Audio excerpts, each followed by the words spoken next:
All right, we'll wrap up today with Denny Hamlin, driver of the number 11 FedEx Ground Toyota. Denny's currently 26th in points, back-to-back top fives at Darlington and Charlotte before an accident at Dover left him in the 30s. 4 wins here at Pocono, tied for his career best at any track. Also has 4 wins at Martinsville. Denny, obviously, you're going for those wins, trying to get that wild card. Talk about your approach here at Pocono. It's obviously it's a great opportunity to try to get a win. We feel like our cars are very strong and capable of that right now, and there's no reason why we shouldn't be coming in here with 3 consecutive top 5s. But circumstances took us out last week, and now we just got to work that much harder if we want to achieve that chase spot. All right, we'll go ahead and open up to questions. Please state your name and affiliation. We're going to start over on this side with Terry and Candace. We'll come over here.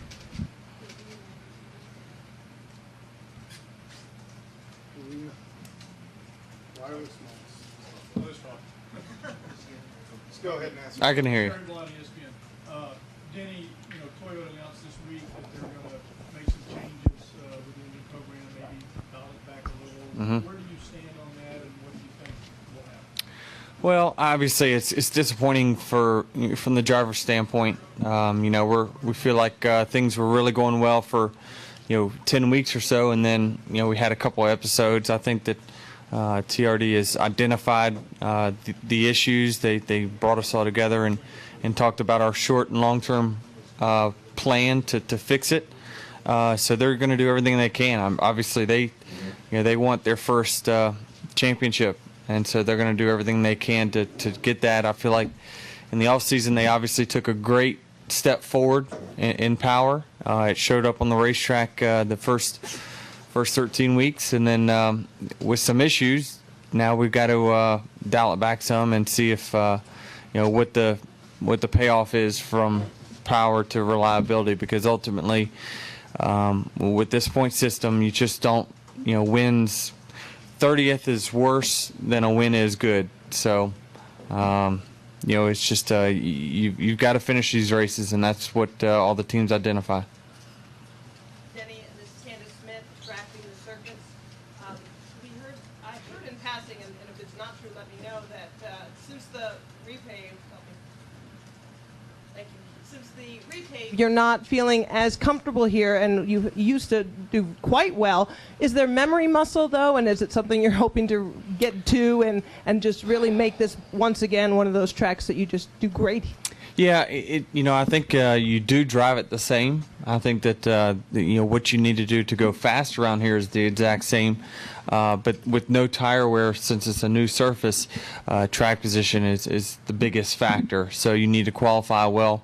If we don't qualify, we're going to start mid-pack, which is going to be tough. But it is. It's just a complete different racetrack. Anytime they put new pavement on it, everything changes. The whole new ball game changes. The setups are no longer the same. So it's you pretty much learn all over again. You can pretty much, similar to like Kansas or Michigan. We've all won at those tracks before as well.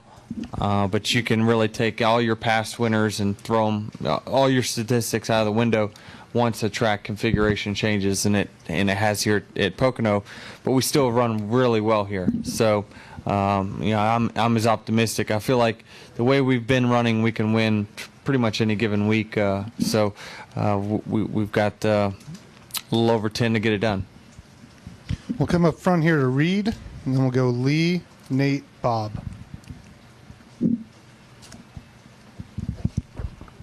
Reed Spencer with the NASCAR Wire Service. Denny, first of all, how are you feeling? Looked like a pretty hard hit at Dover.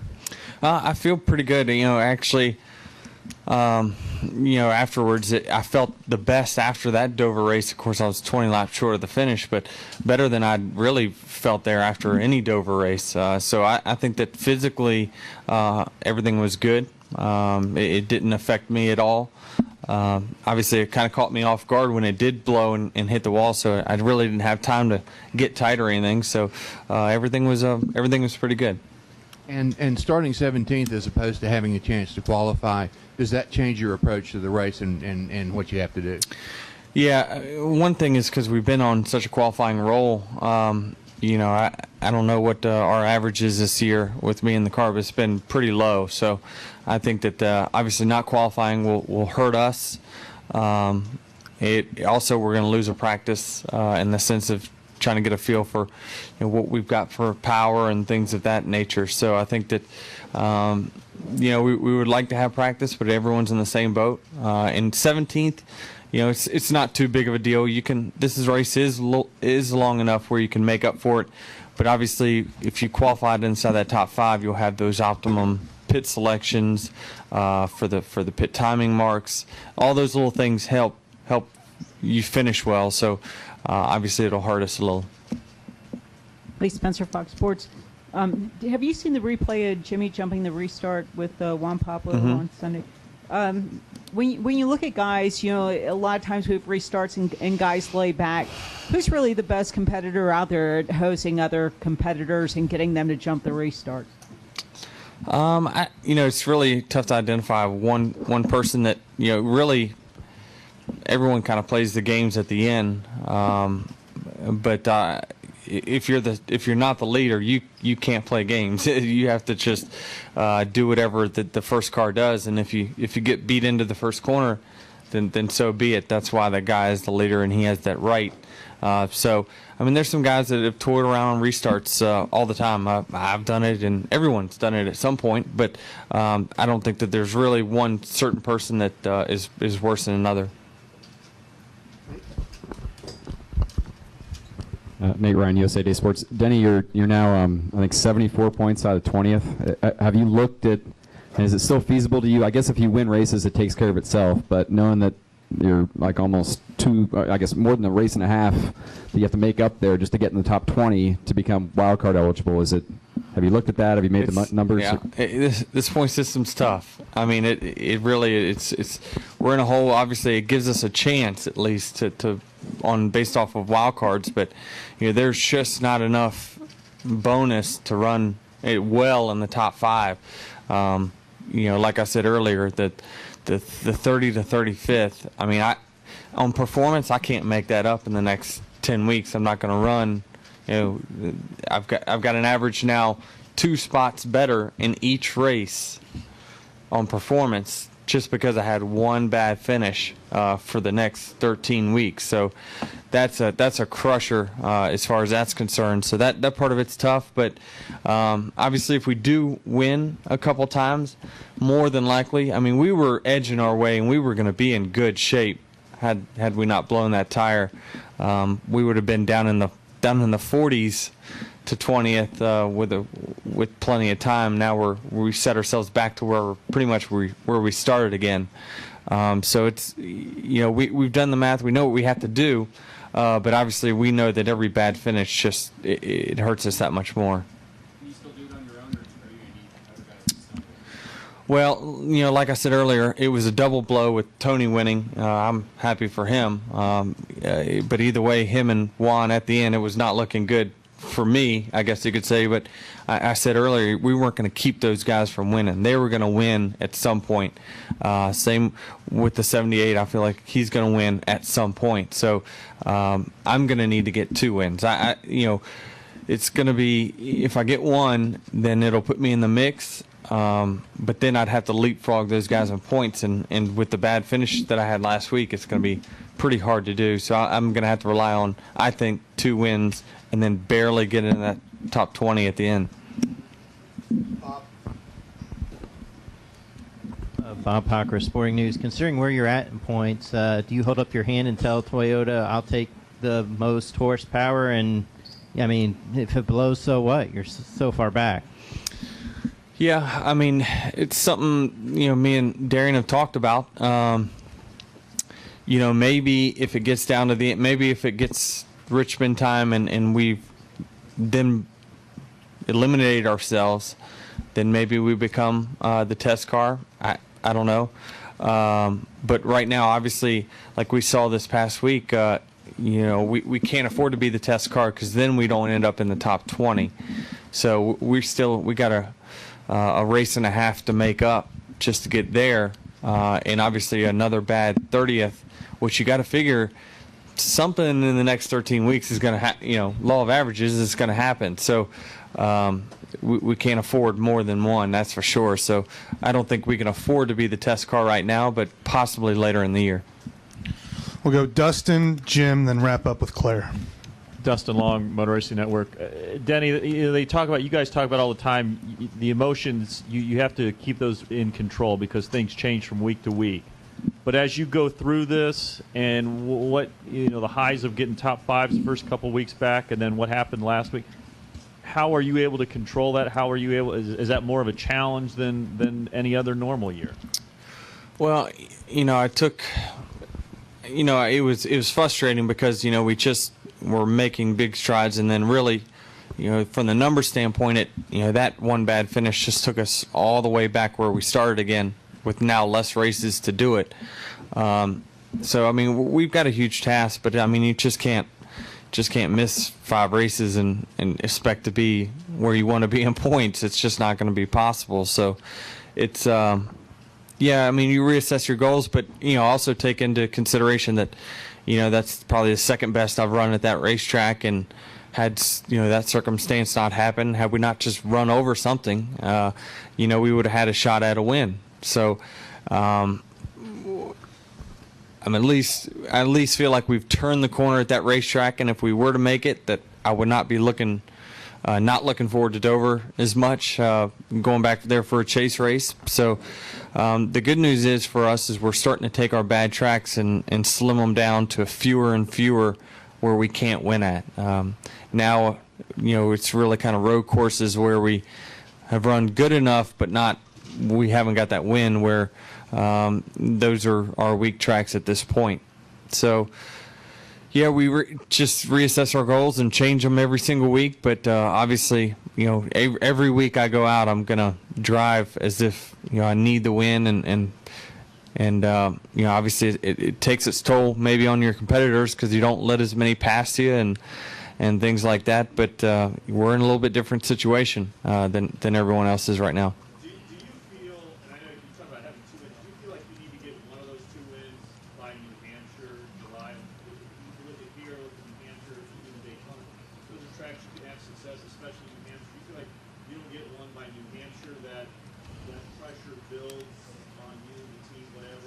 Yeah. Even though you guys have success in some other tracks later on, is that a breaking? Not a breaking. I think it is. I think New Hampshire will be a key race for us. Obviously, we did win the 2 leading into the chase last year between Atlanta and Bristol. So that's, and we should have won Richmond. So we've got some really good ones down the stretch, but I don't want to have 3 races to go and need to win 2. That's pressure. For sure, but we don't want to wait that long. But that's a balance too, because now we got, we haven't used any of our tests yet at JGR, and so we're trying to talk our teammates into going somewhere they've already tire tested, because we know we need to get wins at those racetracks, but they have bigger goals because they're already got their wins and are looking towards the championship. So we kind of got to. We got to figure out where we're going to test, because we don't want to. I don't think the thing to do is wait until chase time and use them all up. I think you run yourself a little dry by doing that. So we're going to try to get some racetracks scheduled here in the next couple months where we feel like we can. It's where we already run good, but we need to go there and dominate, similar to what we did in New Hampshire last year. So we need to capitalize on those type of racetracks, and we need to test at them. One good thing is we're testing Atlanta. The 11 team is here in the next week or so, so maybe we can improve on our good performance we already won there with last year. Jim Noble, ESPN. Social media question for you here. Who is your favorite person within the sport to follow on Twitter, and do you feel your personality comes across on social media the way you want it to? Well, start with me first. Definitely not. I told all my followers, you want something interesting, follow me when I'm retired. I've got some good stuff I could give you, but no, all all my people, I guess you could say, they say I need to lock myself out of tweeting after midnight. So I've almost hit the send button a couple times and didn't do it, but it's different because the different players in different sports, they don't have any sponsors to answer to. It's just kind of the team, and if they perform well, the team doesn't care. So it's a little bit different when you got the responsibility of being the face of a Fortune 500 company. So it's that's all a little bit different, but I do feel like I do express myself as much as I can without being inappropriate at times, but still it is fun. You got to deal with the good and the bad. Obviously, when you have a lot of followers, you've got at least a quarter of them are haters, so you're gonna have to deal with the good with the bad. So it's fun. But following another guy, gosh, I don't know who's the most interesting. I really don't think any of them are very interesting on Twitter per se. I don't know. I guess they're all pretty predictable. Nothing really excites me when I turn up Twitter and see my competitors. All right, we're going to wrap up here with Claire. I don't even know if I could follow that one. You were talking about it raining and how a lot of people don't know what to expect in practice tomorrow, and you haven't had the gauge from today. But you being so good here, do you not feel that if there was no practice today, you sort of have an advantage, or with the Gen 6 car, maybe not so much? I think we've done a pretty good job of, even though we've gone to new racetracks with this car, we have so much information, simulation-wise, I guess you could say, in the shop that they pretty much nail it right off the bat. So it's not like it used to be where you had a complete, really with the car tomorrow, before simulation really got big, you had to go to a track and you had to test there, and NASCAR almost mandated a extra day test at every track we went to because everyone was so terrible. Nowadays, we are basically on the same chassis we were on last year, with a few minor tweaks here and there. We're just on a different shell. So I think that we've become smarter with learning kind of the aero balance and what it takes for this car to work. And so, all the engineers, especially at JGR, have honed in on what it takes to. I have full faith we could really just run 10 laps of practice and pack it up and let's race, and we would be fine. So I think the teams have just gotten that much smarter with it.